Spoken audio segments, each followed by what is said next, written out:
بسم الله الحمد لله والصلاة والسلام على رسول الله وعلى آله وصحبه ومن يتبع هداه أما بعد.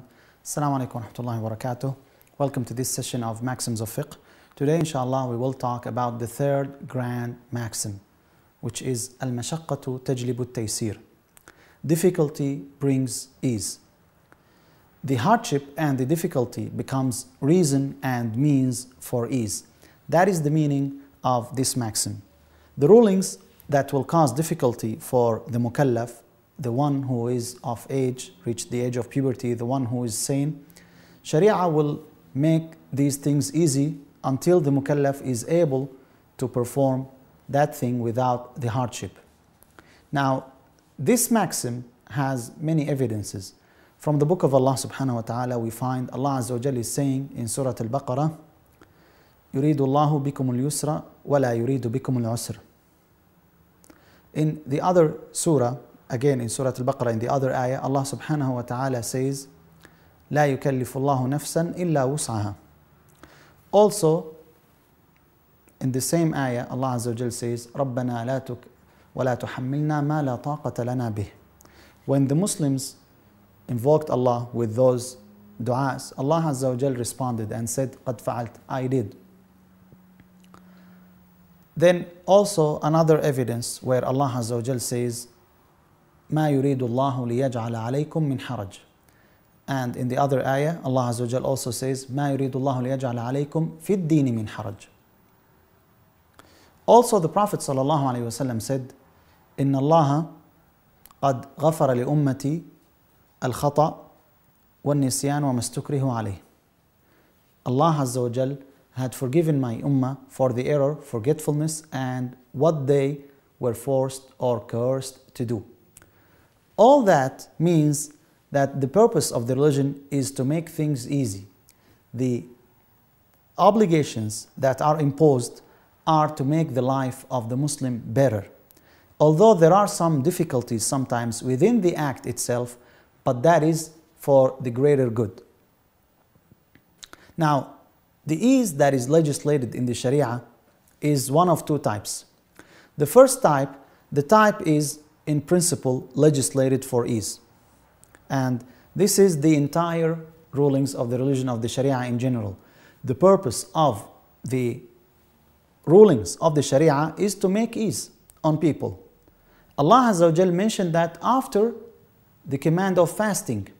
Some people mention the fasting and they say it is difficult. It is difficult. Fasting is difficult. Yet Allah Azza wa Jal said, يُرِيدُ اللَّهُ بِكُمُ الْيُسْرَ وَلَا يُرِيدُ بِكُمُ الْعُسْرَ وَلِتُكْمِلُوا الْعِدَّةَ.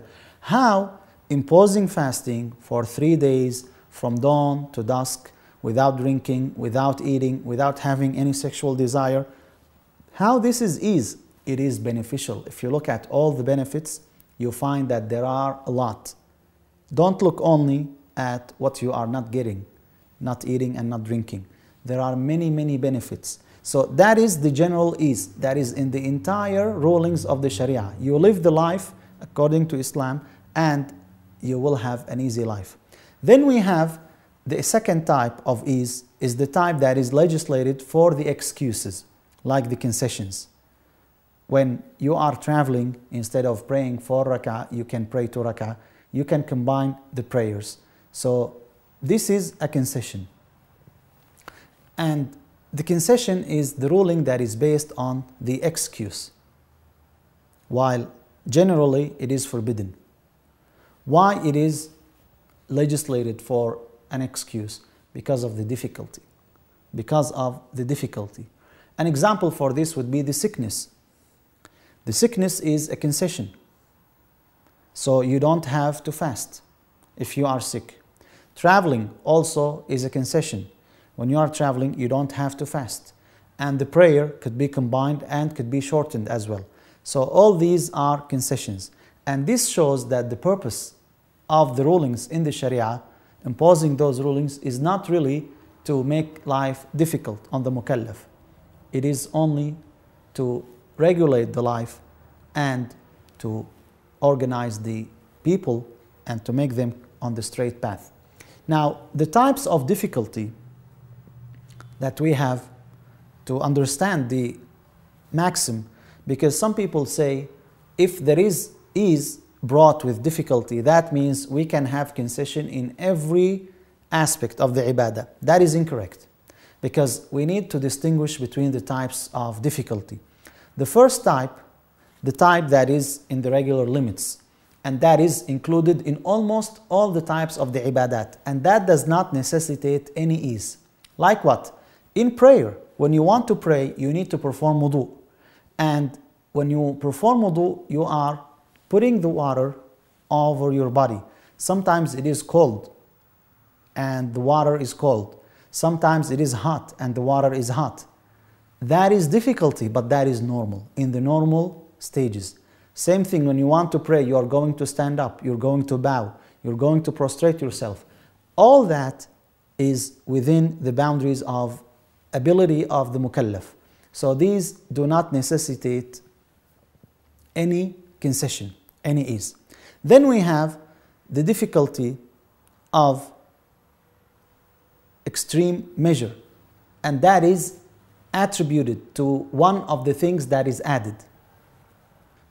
Another example for the difficulty that is within the normal means, in addition to the prayer, fasting.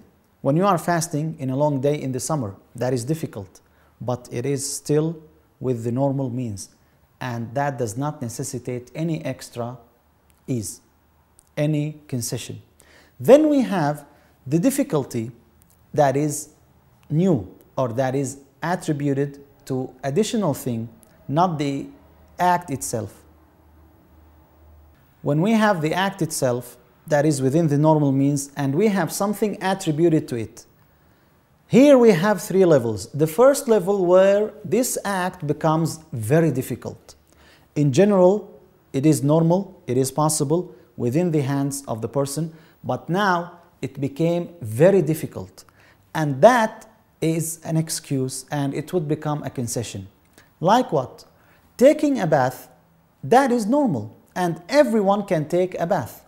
However, if it was very cold day in the winter, and the water was very cold water, that you cannot heat it, there is no heater, what do you do here? You might take a bath. Yeah, it might not kill you, but there is very strong hardship here involved. So do you have to take the bath? Scholars said no. This is a concession where you don't have to take a bath, you could use tayammum instead. That is an example of the very severe difficulty. The act usually is normal, taking a bath. Anyone can take a bath, but there are circumstances attributed. The first thing is that it is very cold day. Second thing is that it's very cold water, and there is nothing to help you to heat it or to get the heat yourself. So here we say this is a concession. Then we have a very light difficulty that is attributed to the act, and normally it is not from the act itself. Like what? You want to fast and you had a headache in your head. That is a difficulty. Usually people, they don't have headaches. Some people, they have headaches, but usually in normal circumstances you don't have headache. Now you have to fast and you have a headache. Is that headache severe? No, it is not severe. It's just light. Or your finger is injured. That is not severe. That's very light. Does it affect the act? Does it warrant you a concession? No. You still have to fast. Then we have the third level, which is in the middle, between those two levels, between the severe level and between the very light level. Like what? If you have a fever, you want to fast, but you have a fever. That fever could reach 101 degrees, 102 degrees. Still, you might be capable of fasting, but it will be very difficult. Or we don't say very difficult, it will be somewhat difficult. Do you have to fast? Now, in this level, it depends. Is it closer to the first level where it is very difficult? So we say you cannot fast and you have a concession, or we say it's very light and go ahead and break your fast. So these are the levels of difficulty. One of them is neglected, it's very light. One of them is warranted, it's very hard. And one of them in the middle, that depends whether it's closer to the first level, very severe, or it's very light, it's insignificant. Then we have the concession themselves that lead to the ease. Why do we have concessions? Now we talked about the difficulty, and now we talk about the cause of making that difficulty easy. The causes are either from the act of the mukallaf himself, from the act of the person himself, or it's beyond his control, something that he had no control over. Like what? When you are a child, you don't have to pray. You're not liable. Now, this is not in your control. This is a cause of ease. Allah Azza wa Jal did not hold the children accountable just like the adults.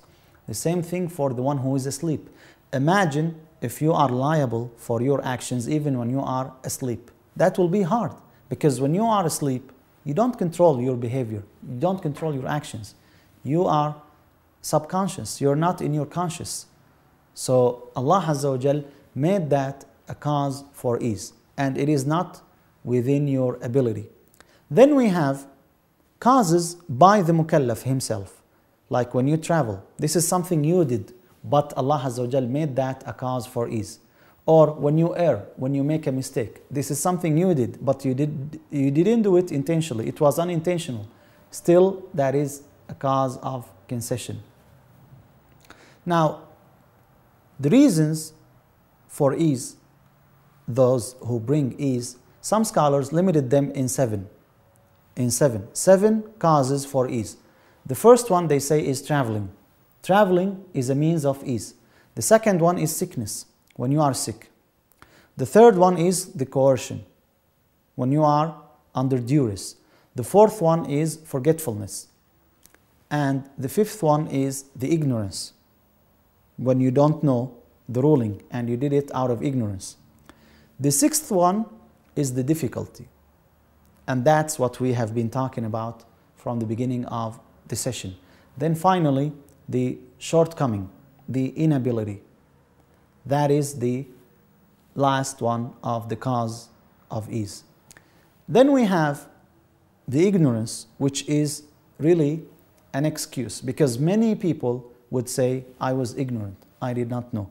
Even ignorance itself, at one level, it is an excuse. At another level, it is not an excuse. Even, not only, we're not talking about fiqh now, we're talking about the entire religion, the entire principles of religion. Someone disbelieves in Allah subhanahu wa ta'ala and he says, I did not know. Is that accepted from him or no? Someone drank khamr. He drank alcohol and he did not know that it is forbidden. Is that an excuse? You caught someone, you are from the men of enjoining good and forbidding evil, you were appointed by the ruler and you found someone drinking khamr. There has to be punishment. When you told him why you are drinking, he said, oh, I don't know that it is forbidden. Is that an excuse? You would say no, definitely not. Who does not know that khamr is haram? Maybe he does not. Maybe. How? If he was a new Muslim. And we had people who accepted Islam recently, just a day ago, yesterday, or 2 days ago, and they did not know. In their case, it is actually an excuse. In their case. So sometimes the ignorance is valid and sometimes it is invalid. Now, this could be either way. The ignorance of the new Muslim who is ignorant of something that is very obvious. But if that same excuse was produced by someone who has been a Muslim for a long time, it would not be accepted. So there is invalid ignorance and there is a valid ignorance. Now, the valid excuse is one of three types. The ignorance that is excused is the ignorance of the mujtahid, the one who is exerting his effort to perform ijtihad, to reach a legal ruling. If he made a mistake while he is trying to reach the correct opinion, still he is rewarded, even though he was wrong. And his ignorance here is actually forgiven. Not only that, but he is rewarded. Many people do not understand the idea that there is a difference between error and sin. in the position of the mujtahid, he's not sinful because he's trying his best to reach the correct opinion. In that case, he's rewarded. Just by trying his best, he's rewarded. If he got the correct answer, then he's rewarded twice. If he did not get the correct answer, then he is rewarded once. So there is no connection between ignorance and error or sin. The next ignorance which is forgiven and valid is the ignorance of the Muslim in the land of war. If he was raised, if he lived in a land where all of them are non-Muslims, he did not know the rulings of Islam, that ignorance is also accepted. Why? Because there was no chance for him to learn. Another type of the ignorance that is excused is the ignorance of the laymen, the individuals in regards to the detailed matters, to the detailed issues of fiqh, because they are laymen. Otherwise, everybody would be a scholar. You cannot expect everyone to know every single thing of the fiqh. They need to know the principles of the religion, but then they are excused with the details. These are valid excuses, and Allah subhanahu wa ta'ala made those as means for ease. Now, the types of concessions that we have in religion, we mentioned the prayer, for instance, like shortening the prayer. That is a concession of reduction, reducing. We have the concession of omission, omitting totally the act. You don't have to do the act. Like what? Women during their menstruation, do they have to pray? No. Do they make up? No. So it's gone. That is a concession of omission. Then we have the concession of decreasing, as we said, the concession of the prayer. Then we have the concession of alternation, where you have to do an act, but because of difficulty, you replace it with another act. An example for this would be tayammum.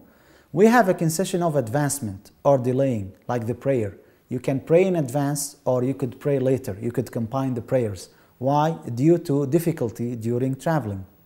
And we have the concession of necessity, where you do the act and in regular circumstances you cannot do it. But due to the necessity, like drinking khamr or eating the pork, that was because of necessity, it was allowed. And finally, we have the concession of changing the description of the act. And this is an example of the fear prayer. When someone is praying and the enemy is ahead of him, and he changed the prayer as a fear prayer when there is a group. This is explained very well in the Book of Allah and in the Sunnah. Those beautiful examples are manifestation of the greatness of the religion, that our religion is the religion of ease. All these examples, they show the beauty of our religion, that indeed the actions that are in our religion, they are made only to make our life easy. Some people think that, oh, this is haram, then everything is haram. No, actually in our religion, most things are halal. But many people, they ask only about what is haram. You're not allowed to eat only few things. You're not allowed only to drink few things. That's it. Everything else is halal. I will stop here inshallah and I will continue next time. Wassalamu alaikum wa rahmatullahi wa barakatuh.